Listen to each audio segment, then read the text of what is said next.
INFJs are empathetic, creative, and deeply committed to their values, but they, like any of the 16 Myers-Briggs personality types, can develop negative behavioral patterns. In a world where introverts are frequently shamed for their behavior, it is critical to empower themselves to avoid these pitfalls and thrive and succeed as INFJs. Advocates, or INFJs, seek depth and meaning in their relationships, including romantic relationships. This personality type is known for having a vivid imagination, but few advocates can imagine themselves settling for anything less than true love. Finding a compatible partner can take time for advocates. Some people may believe that advocates are too picky, and it's true that these people can have unrealistic expectations. Advocates' perfectionistic, idealistic nature may tempt them to seek out of a perfect partner or relationship that, in the end, does not exist. What's the good news? Advocates' idealism, when balanced with just the right amount of realism, can actually improve their love life. Advocates are often tuned into their core values, acutely aware of what's important to them on a soul level. This enables them to look beyond superficial attraction and determine whether they're compatible with someone on a deeper, more meaningful level. These insights are critical for assisting advocates in avoiding matches that are not founded on authenticity or shared values. Advocates value integrity, and they often bristle when people try to persuade them to believe something they don't. As a result, advocate personalities prefer partners who accept them for who they are. When advocates do find a compatible partner, they rarely take it for granted. Instead, they seek ways to develop as individuals and strengthen their relationship with their partner. This can help advocates' relationships achieve depth and sincerity that many people can only imagine. INFJs, on the other hand, are not always good at maintaining relationships. Certain character traits of theirs have a tendency to derail relationships. Here are 5 INFJ personality pitfalls, as well as ways to avoid them and become the healthy versions of themselves that they're meant to be. These difficulties are not unique to the INFJ personality type, but they're common for introverted, intuitive feeling judgers. Number 5. INFJs often isolate themselves. This may come as a surprise to some. After all, INFJs are devoted to their loved ones and can easily be moved to tears by the pain of others. They genuinely care and are moved when others suffer. In fact, it's one of their best characteristics. The INFJ's constant sense of being misunderstood, on the other hand, has the potential to drag them into a self-involved space. INFJs may begin to believe that they're alone against the world, that no one truly understands, that no one knows what it's like, that no one understands them. This can result in a strong sense of loneliness and distance, to the point where they isolate themselves from those around them simply because they're lonely. They may push people away simply because they don't see the point of their relationship. They have a tendency to burrow deeper into their heads, which can be dangerous. They're thinkers, but it's more than that. They live in their heads, and spending too much time there distances them from other people's points of view. It misleads them into believing that they only require themselves. How to avoid this trap? It'll look different for everyone, but the important thing is to get out of their head and look at things from a different angle. This could entail organizing an introvert-friendly coffee date with a friend, or attending a lecture or artistic performance with minimal social interaction. It could even be as simple as reading, watching, or listening to something thought-provoking that they wouldn't normally consume. Number 4. INFJs take things too personally. It's easy for the sensitive and emotional INFJ to overanalyze a text, an email, or a comment on their social media post. They will scrutinize the punctuation and even the emoji or the absence of one.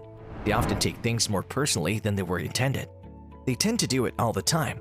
If, for example, their Instagram DM friend doesn't include a smiley face in their message, they will convince themselves that the friend despises them.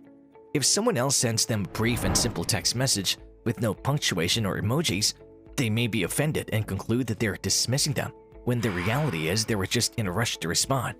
When someone leaves a group event without saying goodbye or does not greet them when they arrive, INFJs become paranoid. It may not appear to be a big deal, but it is to the INFJ. It can feel like a knife to the chest. Instead of accepting that they simply forgot or were in a rush to leave, they begin to wonder if they dislike them, that they do not regard them as a friend. In those situations, however, all they're doing is feeding their self-hatred by inserting words and thoughts into the mouths and minds of others. It can be debilitating. How to avoid this? The world doesn't despise INFJs. It's time that they start loving themselves. They must celebrate something positive about themselves to avoid allowing unjustified negative thoughts to ruin them. They must recognize themselves for a job well done. When they think about it, Their overanalyzing is often based on nothing. They're just imagining the worst, and then they're the ones who pays the price. It's inhumane. They didn't earn it. They're just punishing themselves for something that A, may or may not exist, and B, is pointless self-loathing with no evidence to back it up. When an INFJ begins to overanalyze someone's actions when they feel like smashing their head against the wall, they must give themselves a pep talk along the lines of, who are you helping by worrying about someone who may or may not think about you? You have no control over it. Stop looking for affirmation that people dislike you. Stop looking for reasons to despise yourself. Then they can read a book, watch a movie, or do something else to distract themselves. INFJs must recognize and appreciate the good things in people in their lives. Number 3, INFJs tend to ignore issues as they hate conflicts. INFJs despise conflict. They despise tension, unresolved issues, and aggression, especially when it's between them and the people they care about. They want everything to go as smoothly as possible. They just want everyone to get on with it. And they will do anything to fix it, even if it means simply ignoring the issue. INFJs must exercise caution. They simply cannot afford to ignore simmering issues simply because they want everything to return to normal. They can't be so desperate to make things right that they just slap peace on anyone without addressing the root cause. How to avoid this? INFJs are exceptional listeners, so they must pay attention. It really is that simple. They can change the situation, change themselves, and trade out this potential pitfall with one of their positive qualities: empathy. Consider it a switch. Instead of glossing over conflict, INFJs can tap into their incredible capacity for empathy, understanding, wisdom, and listening. Number 2, INFJs often get jealous. INFJs crave companionship. They have little patience for superficial connections, but they struggle time and again to initiate the relationships they do want. They only have a few people in their lives with whom they share many interests. Nonetheless, they're not friends because neither has initiated a relationship, let alone a conversation that went beyond mindless small talk. Because of their strong desire for meaningful connections, INFJs can easily become envious when they see others connecting and having fun. They may compare themselves to others, or even worse, if someone close to them is friends of their own. They may withdraw, feeling unwanted and pathetic. How can one overcome this? Redirecting their jealousy is one way to combat it. Instead of lamenting what they don't have or can't do, they can take small steps in the opposite direction. They will feel better because they're doing something that strengthens their bond with a person, whether it's leaving a warm and bubbly comment on someone's Instagram post or simply texting them a happy birthday. It's a small but significant step.